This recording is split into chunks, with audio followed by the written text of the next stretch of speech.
സ്ഥലങ്ങളിൽ ശ്രദ്ധ വേണം. ഇപ്പോൾ എവിടെ നിന്നൊക്കെയാണ് ഇങ്ങനെ പാമ്പിനെ പിടിക്കാൻ ആവശ്യപ്പെട്ടുള്ള വിളി ഫോറസ്റ്റിലേക്ക് ഉൾപ്പെടെ എത്തുന്നത്?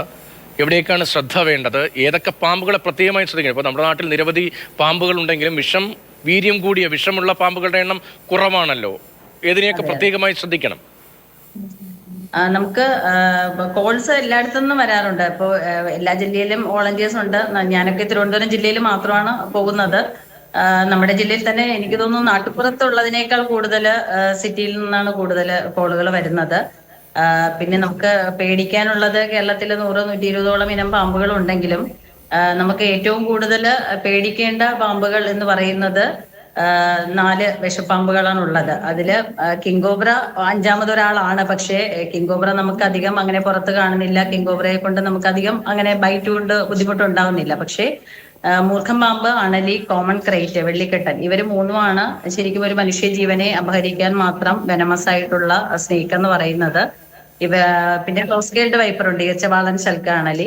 അതും നമുക്ക് അധികം കാണാത്ത പാമ്പാണ്. പക്ഷെ മൂർഖനും അണലിയും വെള്ളിക്കെട്ടനും ഇത് മൂന്നുമാണ് ഇപ്പോൾ ഏറ്റവും കൂടുതൽ ഒരു മനുഷ്യനെ ഇല്ലാതാക്കാൻ കഴിവുള്ളത്. അവരെ നമ്മൾ ഭയക്കേണ്ട ഉണ്ട്.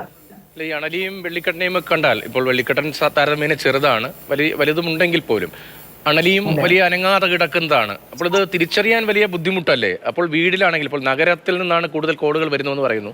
വീട്ടിലൊക്കെ ആണെങ്കിൽ ഏതൊക്കെ ഭാഗത്ത്, പ്രത്യേകിച്ച് ചൂടിന്റെ സാഹചര്യത്തിൽ ഏതൊക്കെ ഭാഗത്ത് എവിടെയൊക്കെ ഇവ ഉണ്ടാകും, എന്തൊക്കെ ശ്രദ്ധിക്കണം, പ്രത്യേകിച്ച് കുട്ടികൾ ഉൾപ്പെടെ?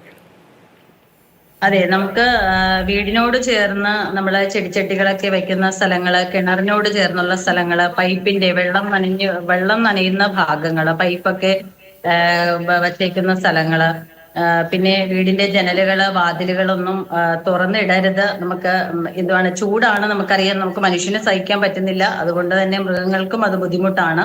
അപ്പോ ജനലുകളും വാതിലുകളും കുറച്ച് ദിവസത്തേക്കെങ്കിലും നമ്മളൊന്ന് ഫാൻ ഉപയോഗിച്ചിട്ട് അതൊന്ന് ക്ലോസ് ചെയ്യാൻ ശ്രമിക്കണം. ഇല്ലെങ്കിൽ നെറ്റ് വല്ലതും വെച്ചിട്ട് അതൊന്ന് പെർമനന്റ് ആയിട്ടൊന്ന് ക്ലോസ് ചെയ്ത് വെക്കാൻ ശ്രമിക്കണം. പിന്നെ പൈപ്പ്, നമ്മുടെ ബാത്റൂമിൽ നിന്നും അടുക്കള പോലെയുള്ള സ്ഥലങ്ങളിൽ നിന്നും വെള്ളം ഒഴുകി പോകുന്ന പൈപ്പുകൾ ഉണ്ടാവും. ആ പൈപ്പുകൾ അടുത്ത ഓടയിലൊക്കെ ആയിരിക്കും തുറന്നിരിക്കുന്നത്. അതിന്റെ എൻഡുകളെല്ലാം തന്നെ നെറ്റ് വെച്ചിട്ട് ക്ലോസ് ചെയ്യണം. പിന്നെ മുറിക്കകത്ത് നമുക്ക് പാമ്പ് പെട്ടെന്ന് നമ്മുടെ വീടിനുള്ളിലേക്ക് തണുപ്പ് തേടിയാണ് വരുന്നത്. ഇവർ ഇഴഞ്ഞു കയറി വരുമ്പോൾ നമ്മളെ കണ്ടാൽ അവരും പേടിക്കും, നമ്മളും പേടിക്കും. അപ്പൊ ഇവരാദ്യം ചെയ്യാൻ ശ്രമിക്കുന്നത് ഏതെങ്കിലും ഒരു മൂലയിലേക്ക് പെട്ടെന്ന് കയറി ഒതുങ്ങിയിരിക്കാനായിരിക്കും ശ്രമിക്കുന്നത്.